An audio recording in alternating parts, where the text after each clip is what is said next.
Olivier Boker-Tov. Boker Tov.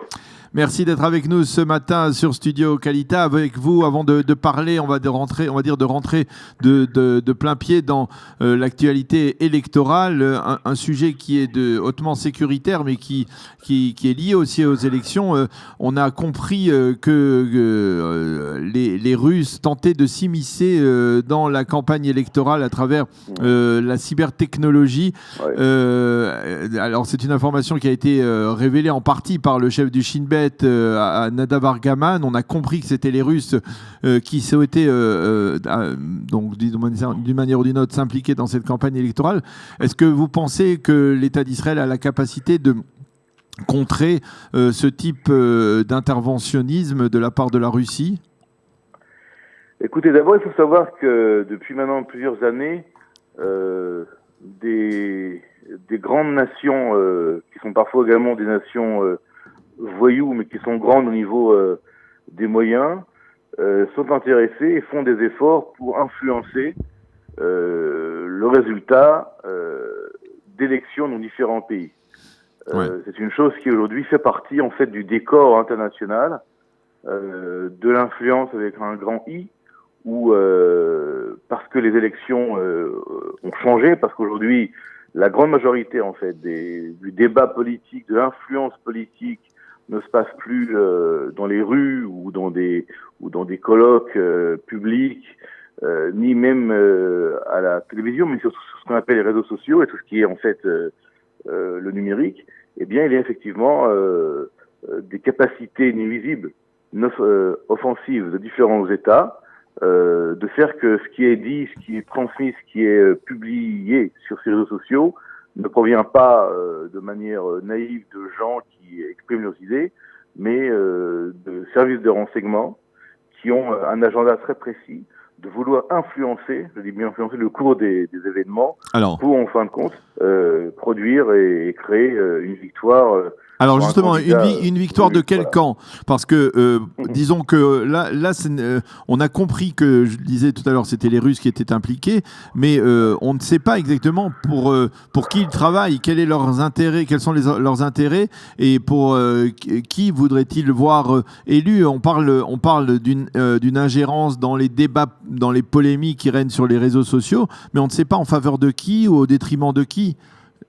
Écoutez, je ne vais pas encore une fois rentrer dans les détails de qui veut faire quoi et pourquoi, parce que pour l'instant, d'abord, ça n'a pas été divulgué, et puis c'est un autre débat qui là fait entrer des relations d'intérêt stratégique de pays comme la Russie, donc qui voudraient, pour des raisons encore une fois d'intérêt national russe, faire que tel ou tel candidat serait le candidat qui gagnerait, ou en tout cas qui aurait une plus grande influence. Attention.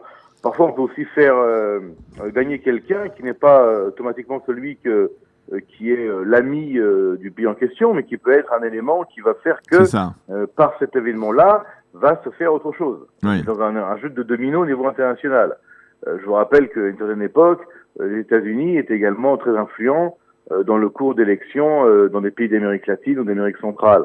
Donc tout ça réuni fait qu'on n'est pas dans un élément nouveau. Ce qui est nouveau, et vous l'avez bien dit, Daniel, c'est la manière. C'est qu'aujourd'hui, il faut en fait des énormes moyens numériques qui sont toujours des moyens que possèdent des États pour influencer le cours d'élections dans des grandes démocraties, parce que ça demande beaucoup de moyens, beaucoup d'argent, beaucoup d'hommes pour faire Alors, vous m'avez pas répondu à ma question. Est-ce qu'Israël a les moyens de neutraliser cette ingérence technologiquement ?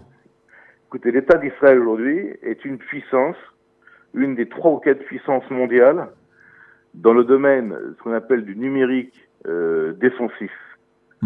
C'est-à-dire qu'Israël sait se protéger.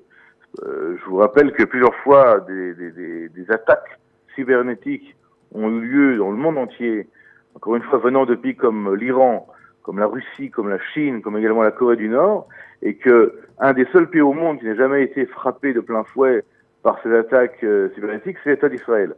Et ce n'est pas le résultat du hasard. Le résultat d'une protection particulière des systèmes et des réseaux informatiques d'Israël contre contre des virus, contre des attaques qui sont menées ouvertement pour casser, détruire, anéantir, transformer ou introduire ce qu'on appelle des chevaux de Troie du moins, dans les systèmes numériques d'Israël. Et encore une fois, Israël est une des puissances, une des seules d'ailleurs au monde pratiquement, qui est capable de se défendre et de se protéger contre ce type d'attaque. D'ailleurs, certains disent également que nous sommes également une puissance qui est capable d'attaquer, mais ça, c'est un autre débat. Alors, ceci dit, entrons dans la campagne électorale. L'un des premiers phénomènes et qui est le plus surprenant, et vous êtes un observateur avisé de la classe politique israélienne, vous allez peut-être nous aider à l'expliquer, c'est ce morcellement, cet éclatement des partis politiques, alors que l'on se serait attendu à ce qu'il y ait un bloc, il y ait une formation de bloc, surtout face au seuil d'éligibilité qui est relativement haut. On assiste à un morcellement de la classe politique qui éclate de toutes parts, à gauche avec l'éclatement du camp sioniste, à droite avec l'éclatement du foyer juif, et même dans le secteur arabe avec le départ d'Ahmed Tibi. C'est dire, à votre avis, c'est un phénomène passager, c'est-à-dire que finalement, au bout d'un moment, dans quelques semaines, à l'approche des élections, la raison va l'emporter et il va falloir que les petits partis se réunissent pour passer le seuil d'éligibilité, ou alors il y a une nouvelle démarche dans la classe politique israélienne? Écoutez, à mon humble avis, c'est le résultat d'abord et avant tout d'une crise de leadership. Il n'y a pas en fait de leadership clair, précis à gauche. Ni à gauche ou au centre-gauche, ni maintenant non plus, pareil même que les partis Haredim, les partis ultra-orthodoxes, comme Agudat Israël, cherchent également à se diviser. Je ne parle pas du bloc arabe, qui était un bloc qui a été pendant très longtemps divisé, qui s'est réuni pendant une fois, mais on ne sait pas ce qui se passera la prochaine fois. À droite, il y a encore une fois plus de leadership grâce à Netanyahou. Même autour de lui, certains espérant sa chute, même au sein du Likoud, faut pas le cacher, pour le remplacer, espèrent encore une fois qu'un nouveau leader ou d'autres leaders sortiront du lot. Le gros problème aujourd'hui d'Israël, encore une fois, c'est mon point de vue vraiment personnel, c'est que chacun veut être roi à Jérusalem. Kol echad rotzeh liot melech b'Yerushalayim. Vous savez cette phrase. Yesh shoftim b'Yerushalayim. Là on dit il y a beaucoup de rois, beaucoup de rois et de reines d'ailleurs aussi. On le voit dans le nouveau parti de Bennett et de Sheked. On ne sait pas si c'est Bennett ou Sheked. C'est intéressant d'ailleurs ce bicéphale. Cette direction bicéphale, oui. Voilà, c'est très étrange d'ailleurs parce que c'est très rare d'ailleurs qu'un parti décide d'avoir deux membres à sa tête. Pour certains, c'est Bennett, pour d'autres, c'est Shaked. Chacun choisira son camp par rapport à ça. Mais ça montre également ici, et à court terme, soyons clairs, qu'il y aura aussi un clash. C'est-à-dire qu'il n'y a pas en politique de deux. Il y a un. On est un ou on est zéro. On est dans le zéro ou le un, le binaire. On n'est pas dans le multiple. Mais ce qui est intéressant et ce qui est grave maintenant au niveau... Alors intéressant parce que nous, là, on parle en tant qu'observateur. Mais ce qui est grave au niveau israélien, c'est que Israël souffre depuis des années de coalitions de petits partis qui font la pluie et le beau temps, qui en fait influencent le cours des choses. D'un côté, les petits partis sont contents parce que ceux qui ont voté pour eux se disent voilà, grâce à mes 3 ou 4 membres à la Knesset, j'arrive à avoir ce que je veux. Mais au niveau de la vie courante israélienne, c'est souvent des casse-têtes, je dirais pas chinois, mais des casse-têtes israéliens qui font que ces coalitions sont fragiles et dépendent de petits partis. Alors, ça peut être aussi une remise en question du système tout entier. Mais alors, est-ce que c'est passager ou à votre avis, cet éclatement va aller jusqu'au bout de la campagne et on va se retrouver parce que les sondages placent aux alentours d'une vingtaine de mandats dans les petites formations qui sont autour du seuil d'éligibilité, qui pourraient être tout simplement partir en fumée. Il y a plusieurs partis, que ce soit le foyer juif, que ce soit Israël Beiteinu, même Kulanu, d'autres formations, encore le parti Atnoa de Tzipi Livni qui est désormais tout seul, qui sont autour du seuil d'éligibilité, qui pourraient se retrouver même en deçà. Et est-ce que vous croyez que finalement, la raison va l'emporter, que finalement, au bout du compte, il y aura des unions, même parfois peut-être même un petit peu contre nature, mais pour passer le seuil? Je pense que si des gens comme Carlon, des gens comme Tzipi Livni aujourd'hui veulent survivre politiquement, oui. ils devront s'intégrer à des formations plus importantes ou mettre leur ego bien dans la poche pour dire voilà, je vais être numéro 3, 4, 5, 6, mais je reste dans le jeu. Il y aura du mal à ce que tous ces partis-là rentrent à la Knesset. Maintenant, si c'est le résultat, on aura affaire à une Knesset extrêmement instable, oui. extrêmement friable, qui va encore une fois amener évidemment des coalitions qui vont être fragilisées par le fait que tel ou tel parti pourra faire encore une fois le jeu de la pluie et le beau temps et puis faire que la coalition tombe parce qu'il y aura tel ou tel ultimatum qui n'aura pas été accepté ou telle décision qui n'aura pas été acceptée. Est-ce qu'on est alors, mon avis est le suivant. Je pense que nous sommes peut-être à la veille, et j'espère, d'un changement de leadership. L'État d'Israël aujourd'hui en fait souffre. Je ne parle pas d'Netanyahu qui lui reste aujourd'hui le leader incontesté d'Israël.